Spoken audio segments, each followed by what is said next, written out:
Welcome. This is the review of Astonishing X-Men, Kitty Pryde, Shadow Cat, and Colossus. I tried to recreate the cover of Astonishing X-Men number 6 from 2004, and this is the best I could do because clearly there's a height disadvantage here. Colossus is very, very tall, but I tried to do my best to recreate it.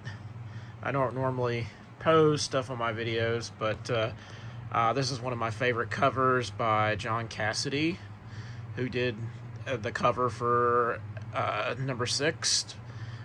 Very famous cover from 2004. I think it's like in the top 70 of like top Marvel covers of all time, on at least one person's list, anyways. But I always thought it was very just romantic, sexy, kind of loving embrace pose because they were finally reunited because he had previously been dead and he was seemingly brought back to life. But this is them from the Astonishing X-Men. So we will unfortunately break them apart now. I know he's looking all upset with me, like, what are you doing? Alright, so ladies first. So we have Shadow Cat, aka Kitty Pryde. This is her, the alternate head that she comes with the hair down. Surprisingly, you get a lot of articulation because it's a shorter cut hair, so I have that to report for good news. Yeah, it has a very smiley face on it. They do with like a lot of the women X-Men figures where the belt's kind of loose and you can readjust it and stuff. She obviously swivels at the chest. There is no waist swivel.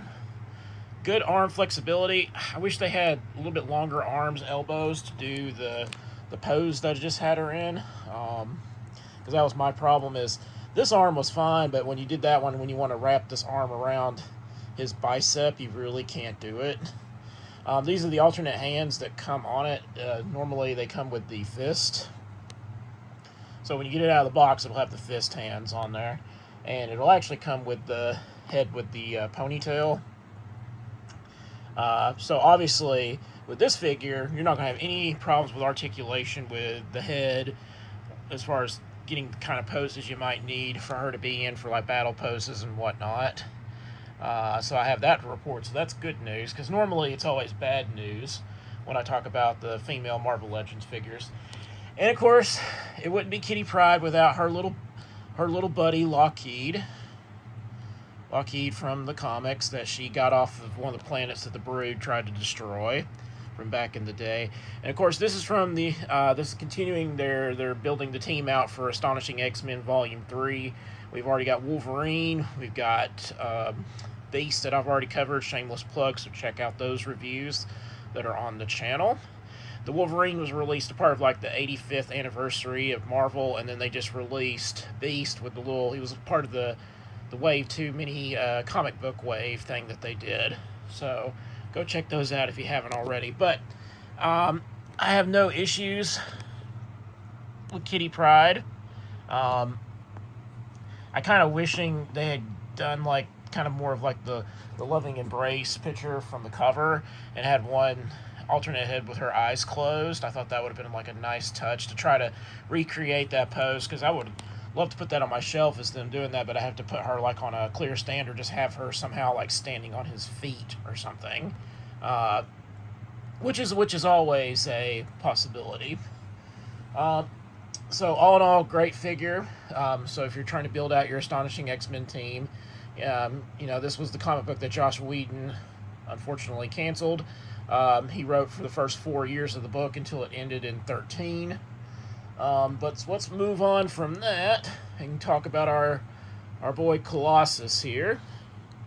Of course, on the cover of that issue 6, he didn't have the top half of his uniform on, and he didn't have his wristbands. These wristbands, I think, are removable, so you can technically just take the fist off and take the armbands off, but I mean, you're still left with the shirt. But basically, he's making the same face as he is from that cover. Obviously, he has no issues with articulation. He has a good, as you can tell, chest swivel. He has no issues with articulation with the head, none with the arms. He has these great like shoulder butterfly joints in the arms.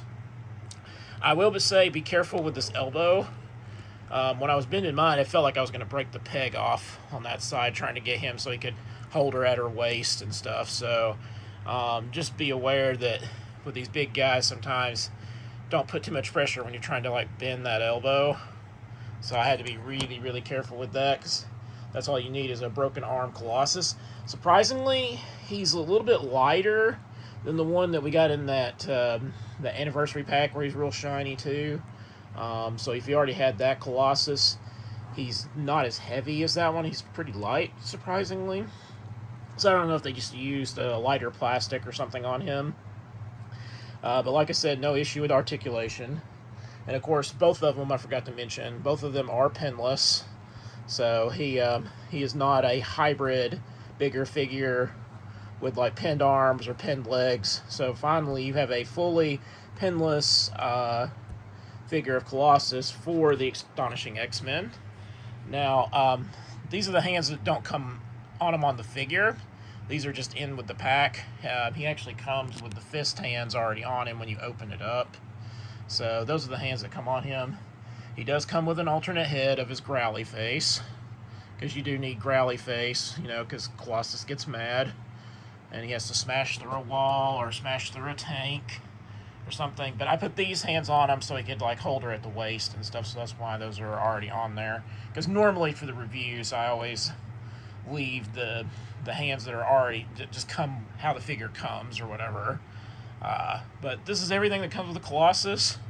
I don't have any issues with it. He looks great. He looks like the one from Astonishing X-Men. Like, she looks like Kitty Pryde from Astonishing X-Men. Same colors, yellow with the black. Like, I have no issue with this power couple. They've always been one of my favorite couples in the X-Men, besides Gambit and Rogue. So who are some of your favorite couples from the X-Men? Because, I mean, basically the X-Men's a huge soap opera, guys. I don't know if you realize that or not, but, you know, it's all about the relationships, the drama. They just happen to be mutants and have superpowers. I mean, that's generally what it is. As an X-Men superfan, let me know in the comments, who is your favorite X-Men couples? I personally, this is one of my favorites. I've honestly always liked them together. I think they're great.